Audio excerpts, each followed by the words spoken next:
Alam niyo ba na you can speak English fluently if you don't overthink? Hi, I'm Camille and this is episode 4 of my Alam Mo Ba series where I will share you things na first time kong malaman at mga nalaman ko na gusto kong i-share sa inyong lahat. So, ano nga ba ito? Pagsalita sa English. Parang tip or technique lang ito kapag magkasalita kayo sa panahan.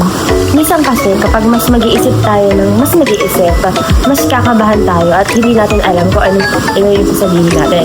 Like, we are thinking na pwede tayo maging mali o baka hindi natin alam yung word na susunod natin sasabihin kapag nagkasalita tayo ng English. Huwag kang super mag-isip. Like, diretso lang. It's just a tip but not a magiging ng basihan. Parang tip lang siya. Like, hello guys, I am here today with me, myself, and I. So, I'm taking a video of me right now because I feel like, diba? If you will try to speak in English, huwag ka muna mag-isip kasi hindi ka talaga makakapag-isip. Pero baka di ka lang talaga mag-isip bago ka magsalita.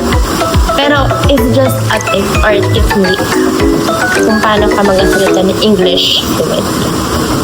So that's it for episode 4. Bye-bye.